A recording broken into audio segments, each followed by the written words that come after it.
everyone. Soul City Church, how you doing this morning? Good to see y'all. Good to see you, 10:30. Yep. Clap, clap, clap, clap. Hi. Good to see you. Those of you who are here in this room, you look amazing. You fought through finding a parking spot to get here. We're so glad that you're here. Those of you who are worshiping with us online, we're so glad that you carved out this time as well. My name's Jarrett. I'm one of the lead pastors here at Soul City. And if we don't know each other, I'm always out in the lobby afterwards. So if we don't know each other, please come say, hey, I would love to get to know you. I can talk to you after this gathering. But for the last couple of weeks, we've been in a teaching series called You're Welcome. And the whole idea behind this is we want to explore what it means to live a more invitational life. Like, what does it mean to sort of open our life up to the lives of those around us so that others might actually see God at work in us? How can we be a more invitational church? And so today what we're going to look at is how you can actually use your story to help invite people closer to Jesus. And I'm excited to share with you kind of how we're going to do that and why that matters so much to us. But a second ago, Brandon had you ask what your TED Talk would be. It sounds like there were some good conversations going around the room. Some of y'all are ready. You're just waiting for the call from them to give you that TED Talk. Mine would be, there's a couple I was thinking about, but mine would be why 1988, yes, I know this ages me, but back in the 1900s, why 1988 is the most important year in music because it's the greatest year in hip hop history. Some of the greatest bangers of albums came out in 1988. If you don't know, please come find me afterwards and I will talk way too much about why that year matters so much to me.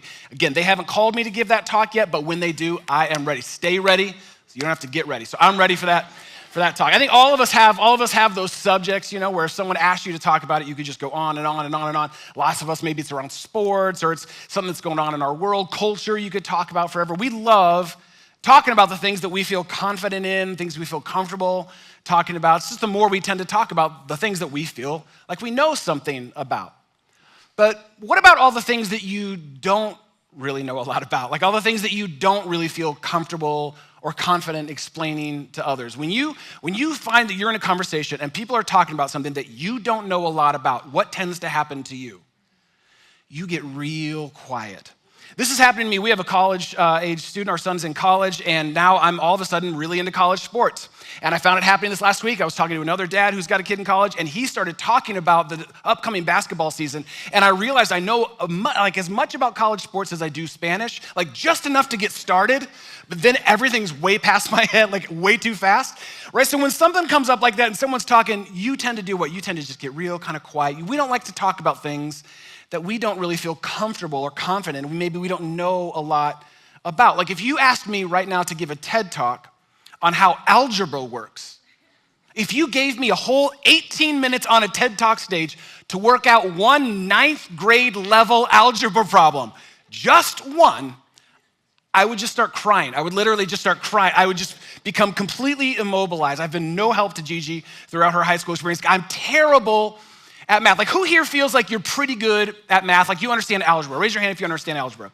Okay, so keep your hands up. If you feel confident that you're good at algebra, if I asked you to come up and solve this algebra problem right now, keep your hand up. How many of you think you could solve this algebra problem right now? Awesome. Just for those of you who don't know anything about math, that's not algebra, that's calculus. That shows how little you know. That's calculus, not algebra. I didn't know that. You didn't know that. Let's just pretend like we all knew that.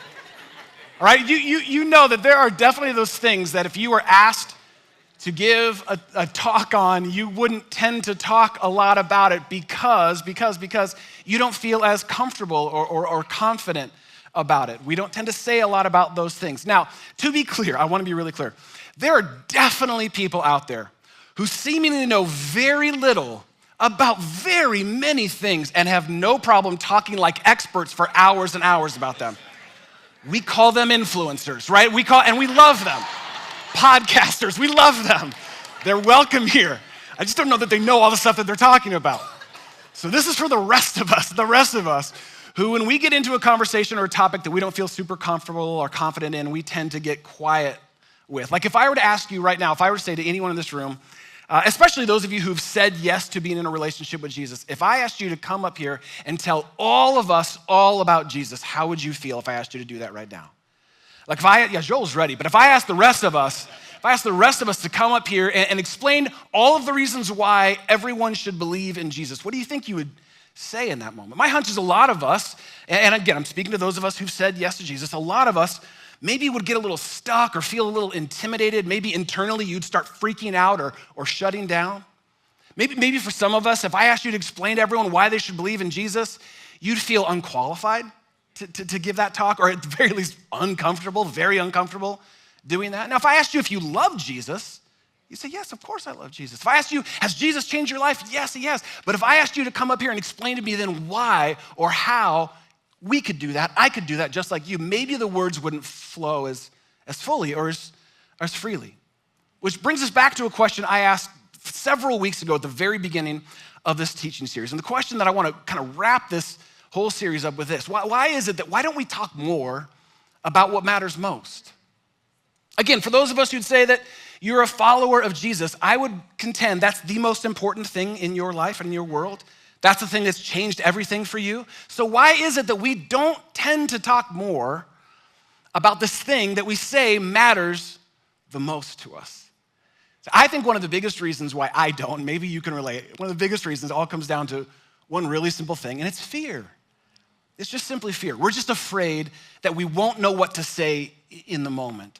Or maybe you're afraid like you won't have all the answers to all of their big questions that they're asking you. Maybe you feel afraid that you'll somehow just make it weird and turn them off and they'll never want to talk with you again. We have lots of reasons why we don't talk more about what we say, what we believe matters most to us. And all of them are completely understandable. But what I want to do just for the next couple moments is push into that fear a little bit and see if there actually might be more there.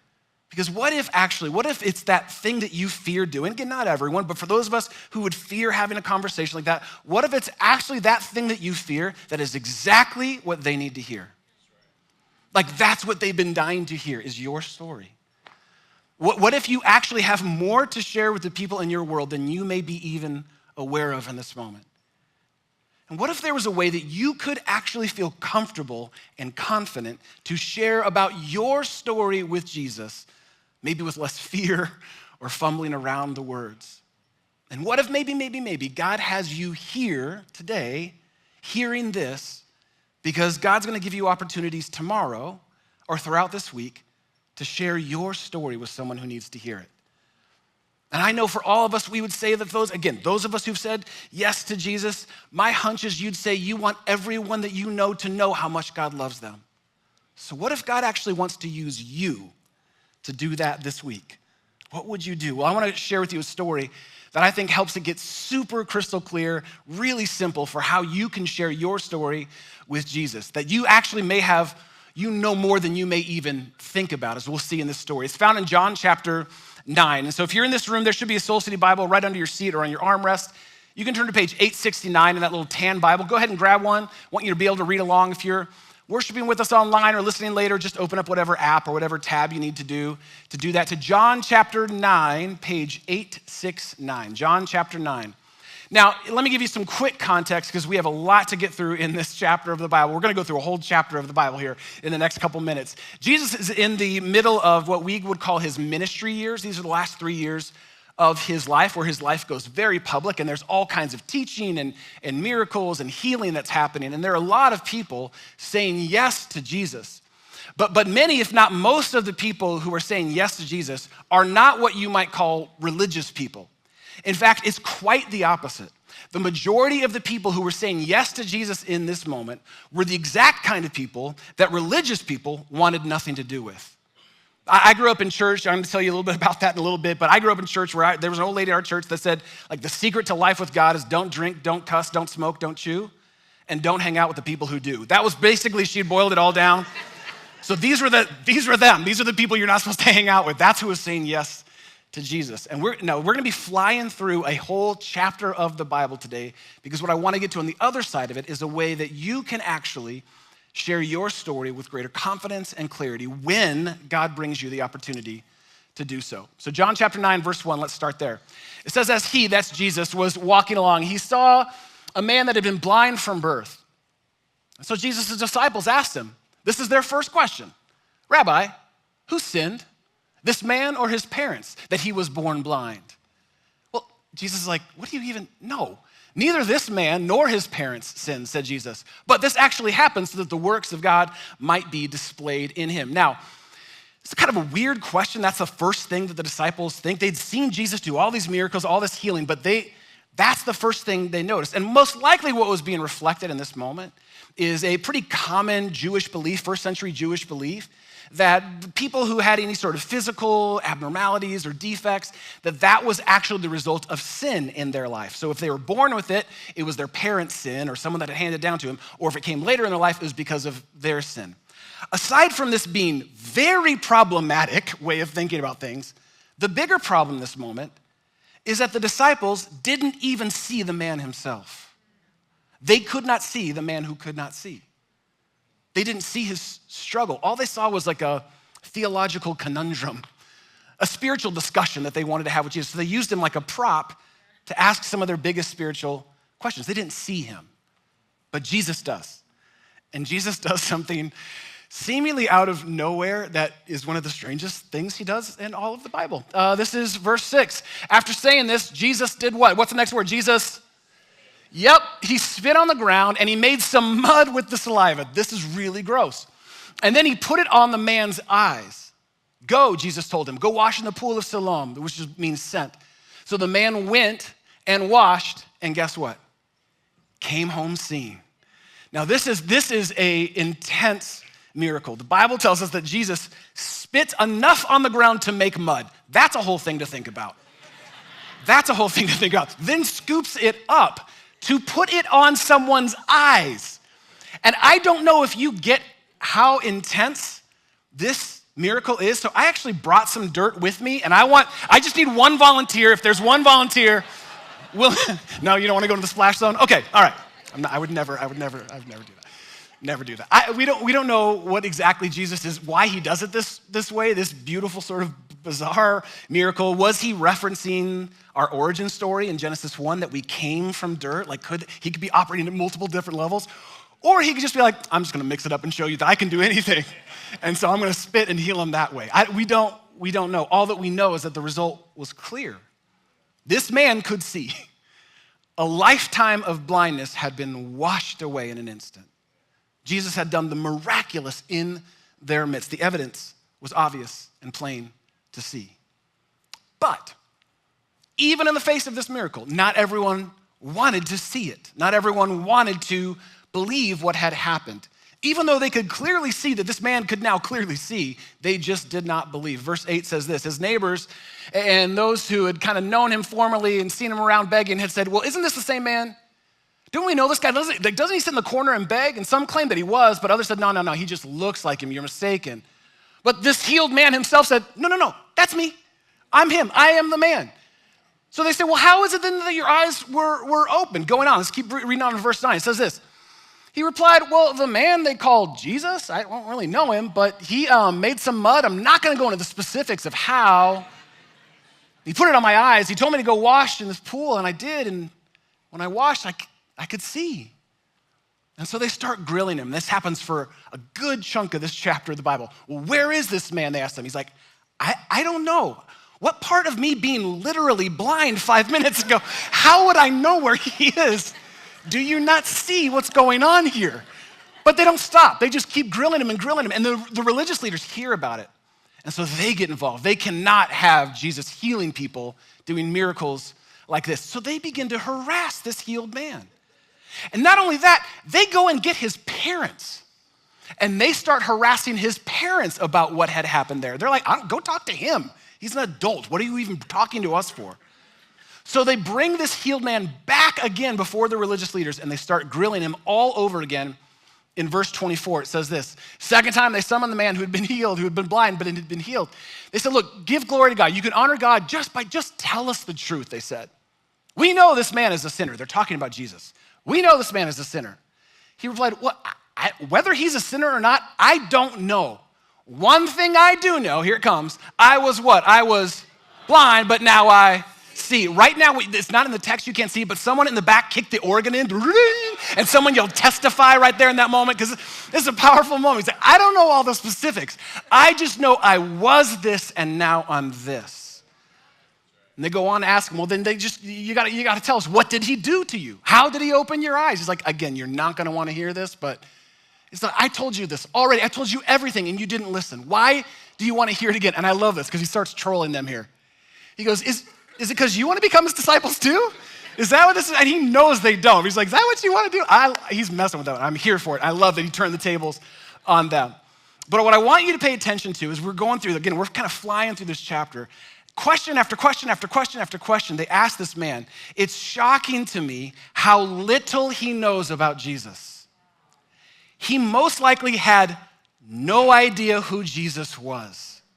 And he certainly did not know what Jesus looked like. They're basically asking him to give a TED talk on the mechanics of a miracle. But what did he know? Not much. All he knew was, I was blind. A stranger showed kindness and compassion to me, also spit in my eye. He healed me, and now I can see. That's all I know. Well, the religious leaders had heard enough from him. They not only continued to harass him, they ridiculed him publicly, and they cast him out of their presence. Jesus heard about this, and look what Jesus does, verse 35. Jesus heard that they'd thrown him out, and when he found him, Jesus said to him, friend, do you believe in the Son of Man? And I love this. Again, look how little he knows about Jesus. He says, well, who is that? Who is he, sir? He says, do you believe in the Son of Man? Who is he, sir? The man asked, tell me so that I may actually believe in him. And I love the words Jesus chooses to use. Jesus goes on to say to him, you have what? You have now seen him. You're looking at him. You have now seen him. In fact, he's the one speaking with you. Then the man said, Lord, I believe. And he worshiped him right there on the spot. Isn't that a beautiful story? It's a significant, powerful story. I love this story because of the kindness and the compassion and the creativity of Jesus in this moment. And you've also got the resistance and the refusal and the rejection of all the religious leaders. And I believe what I want us to pay attention to is the simplicity and the strength of this healed man's story. And one of the things that I love most about this is that it speaks to something we were just talking about just a second ago, that idea of fear. We're afraid that we won't know what to say, or maybe you're afraid that you won't know how to answer everyone's questions about Jesus. We're afraid someone's gonna ask us really difficult questions that you won't have the answers. Like this guy, you'll be grilled on these big questions about God. And here's the thing, I just want you to take from this story to be encouraged. If you're again someone who said yes to Jesus, but maybe you feel a little intimidated to share him with others, you don't have to know all the answers to have the answer. This is a big paradigm shift. You don't have to know all the answers to all their big spiritual questions. Some of the most powerful words you can say is, I don't know. Let's figure it out together. I don't have all the answers. I don't know all the answers, but I do know that I have the answer to everything that my life was looking for, everything I've been searching for. I have the answer to my deepest longings and my soul's deepest desire. And I may not know all the specifics, and I may not know all of the verses and chapters and all the references, but I know Jesus. I have the answer to everything I've been looking for. You don't have to be an expert, a Bible expert, to have all of the answers to be able to talk about Jesus. Remember in the story, it was the Bible experts who actually missed the whole point of this story. Don't have to know all the answers to have the answer. But again, what if you actually, though, I would contend, know more than you think you know? What if right here, right now, in this moment, you actually know more than you think you know about Jesus? Because just like this man in the story that we just looked at in John 9, you have a story to share. You have an important story to share. Your story with Jesus matters more than you may even know. Now, I've said before, I've said up here, I'm someone that grew up in church. Just raise your hand if you grew up around church as a kid, if you're around church. Okay, great. So we're not alone here. Big support group here. So when I grew up in church, there's a big thing that they would do in church services and maybe like at youth group events where they'd bring in someone to tell, there's a real churchy word we use for it, their testimony. And they had to tell their testimony. And I don't think anyone intentionally planned this, but it seemed like every time there was a new testimony, it had to outdo the previous one. And they just had to be the more and more and more and more intense stories of salvation. And I remember hearing these as like a little kid, like someone would come and they would be in front of us saying like, before I met Jesus, man, I was running the gangs. Man, I was working for the Aloha cartel. Like I was dealing drugs. I was in and out of prison. I was wanted in 7 different states. But then on my 9th birthday, I'm like, what? What? How old? What? Like I could not. These stories, and they were true. I'm not doubting that.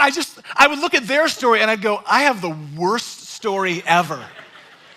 I stole a pack of gum once from the grocery store. That's it. That's like the worst thing I'd done up to that point. And what this caused me to experience is what psychologists call, I later learned is called TTT or triple T syndrome. It's terrible testimony trauma. That's what I grew up with. I had terrible testimony trauma because I just felt like my story with Jesus was so boring and so uninteresting. Like it didn't matter. But that could not be any further from the truth. The most powerful story that you have to tell is your story with Jesus. It's more powerful than you even realize. And even as maybe boring or uninteresting as I've felt my story has been, do you know how many people that I've shared my story with who grew up around church like me and realized just like I had a story like that wasn't going to be the way that they were going to get saved was through going to church?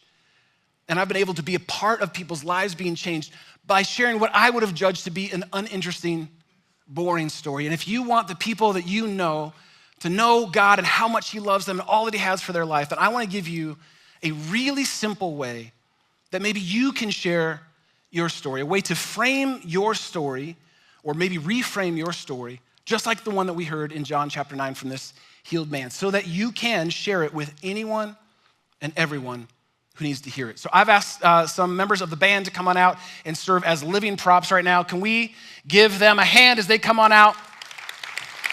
Because, there it is.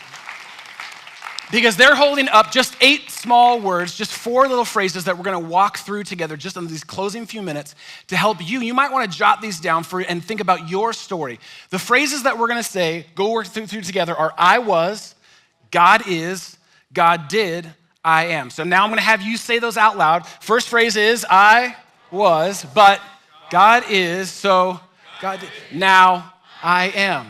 Good job. Hey, I want more though. Turn to the person next to you. Turn to the person next to you. Turn to the person next to you. And I want everyone to look at the person next to you and you say, I was, but God is, so God did, now I am. Now, what do I mean about this? What do I mean about this? What I want you to think about is your story really starts here. And again, I'm talking to those of us who've said yes to Jesus. Your story starts before you knew him. Here's who I was before Jesus. And this is actually really important when you share your story with others that you talk about this, who you were. Some of the people you may be sharing it with knew you back then. And they got more stories than you even remember on you. Here's who I was. I was trying to be so good. I was trying so hard to be a good person and it wasn't working. Or I was all about myself. Or I was lost in my addiction. Or I was angry all the time. Again, mine was I was trying to use religion as my salvation. This is who I was. And it's important that we start here because this actually is where your story starts, separated from God by sin. Separated from God by sin. What is sin? Sin is anything and everything that separates you from God and others and yourself. Anything and everything that hurts you or hurts others is sin. And it separates you from God. But here's the powerful thing. That's who I was. That's how I was living. That's where I was at. But here's the good news. God is. I was, but God is so loving. God is a forgiving God. God is a healer. God is my redeemer. God is my savior. Here's who I was, but this is who God is. And because of who God is, this is what God did. God did for me what I could not do for myself. God did what I could not do through his son Jesus, who died a symbolic and sacrificial, very real death on a cross and raised by God from the dead, thus defeating sin and death once and for all. I could not do that, but God did. God did. He did for me what I could not do for myself through his son, Jesus, which really honestly then brings us to who I am today because of it. Because of what God did, I am forgiven. I am free. I am not perfect, but I am not the same as I once was. I am walking in freedom.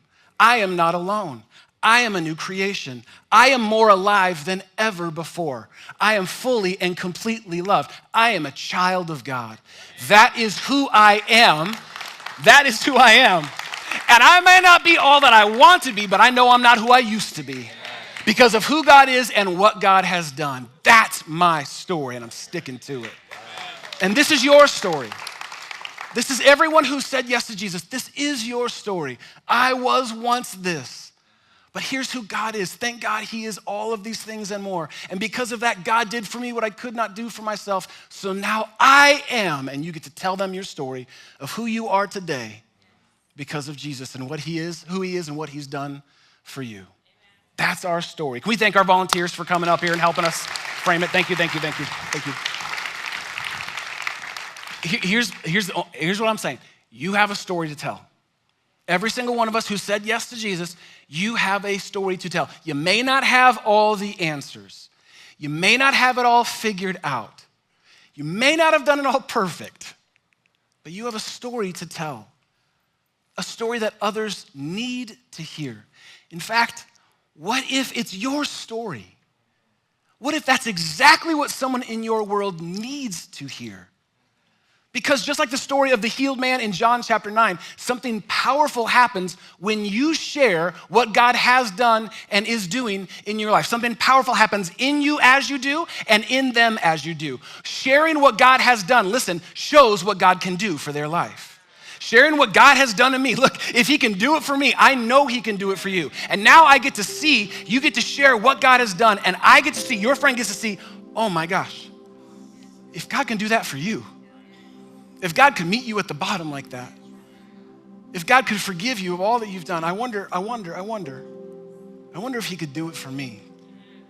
And they get to see it in you. It becomes that much more tangible and that much more possible for them because of what God has done and what God is doing in and through and for you. And so what we're gonna do in just a few moments is we're gonna pray some pretty bold and pretty specific prayers. We're gonna pray for opportunities this week that God would give you a chance, an opportunity to work out telling your story. Tell it however you want to however you want to tell it.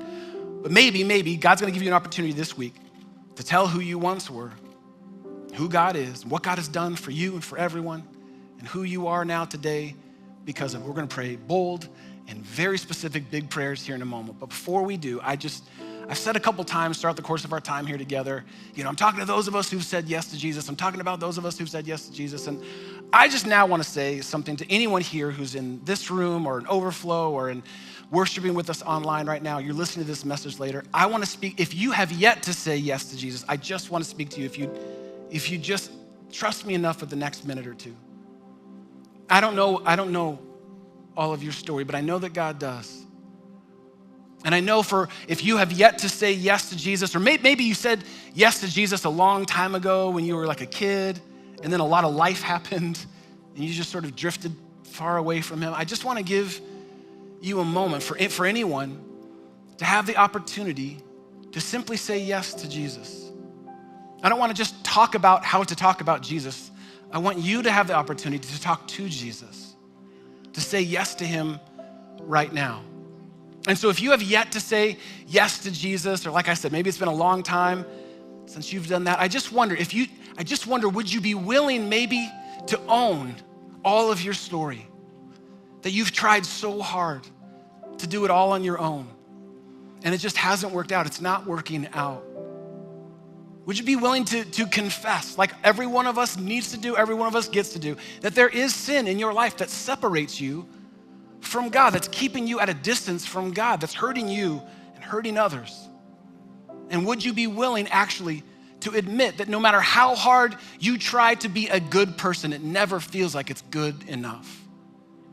And would you be willing to trust who God is, that God is good, that God is loving, that God is forgiving, that God is interested in you, that God is actually with you and for you more than you may even know, and that God is not done with you.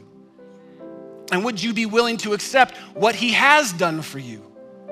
Would you be willing to accept the price paid by Jesus for your freedom, for life with him here in this life and in the life to come? Would you be willing to accept, to say yes to what he has done for you, that he made a way for you to be forgiven, a way for you to be free, a way for you to be fully alive in him? And would you be willing today to choose that new life in him? To say, I get a new chapter, I get a whole new story. I get to become all of who God created me to be. I once was blind, but now I see. And I just, for anyone who wants to, anyone who's willing to, anyone who's ready to, I just want to give you the opportunity to say yes to Jesus today. To walk out of these doors with your own story to share. And maybe, just maybe, the whole reason you were here today and you got dragged here, you came here, is so that you can leave with your story to share of who you once were, and who God is and what he's done and who you're becoming. So I'm gonna ask you to stand if you would, please, and I wanna pray for us. If you're able to stand, I would ask you to stand. And we love to pray with our hands open around here. We think that says a lot more. If you'd be willing to just close your eyes for a second, open your hands. And again, we're gonna pray for opportunities that God would give us to share our story with others. I just wanna start for anyone, no matter what, anyone and everyone who has yet to say yes to Jesus. Or maybe it's been a while, you've gotten lost, you've gotten off track, you wanna come back home today. Would you be willing to you can pray this prayer out loud with me. You can use my words maybe as a guide for what your heart is longing for you to say. If you wanna say yes or yes again to Jesus, all you simply have to say right now is repeat after me. You just say, Jesus, I say yes to you. I choose you. Thank you for loving me for all of who I am. Thank you that you are forgiving. Thank you that you are patient. Thank you that you're not done with me. I say yes to what you did on the cross to pay the price of my sin, and what you did through an empty grave to defeat sin and death once and for all. Help me to become all of who you created me to be. Give me a new story today. Give me new life today. Give me a new purpose today. Give me a new perspective today. I love you. And I pray right now, I pray for every single person who just prayed that prayer. God, you know their story better than anyone else here. And I pray even right now that there would be a lightness, there would be a freedom that was filling their bodies even right now, that there would be possibility flooding their mind of what their life with you might actually be like now, that they are actually more loved than they ever could have possibly imagined, that they are not cast out or forgotten by you, but they are brought into a relationship with you through Jesus. And God, we want everyone we know to know that. I want everyone I know to know how much you love them. And so God, I pray specifically for those of us who have said yes to you, I pray for opportunities this week that would be undeniable, that we could not walk away from to share our story. I pray, God, that you give us the courage maybe to initiate a conversation with someone that we care about, to share our story. Hey, I just want you to, have I told you what's going on in my life? Do you know what has happened to me over these last few months or these last few years? God, I pray specifically right now that you'd bring names to mind. Right now, God, you bring names to mind of people in our life, in our world, God, that we don't have to have all the answers for. We don't have to have it all figured out. We just have to know that you are the answer ultimately to what it is that they're looking for, searching for. God, would you bring those conversations, bring those opportunities, bring those people into our lives and across our path this week, that we might witness, that we might testify to who you are and what you're up to in our lives and in the world. God, we love you, we love you, we love you. Help us to share this simple and powerful story. It's in your name that we pray. Amen.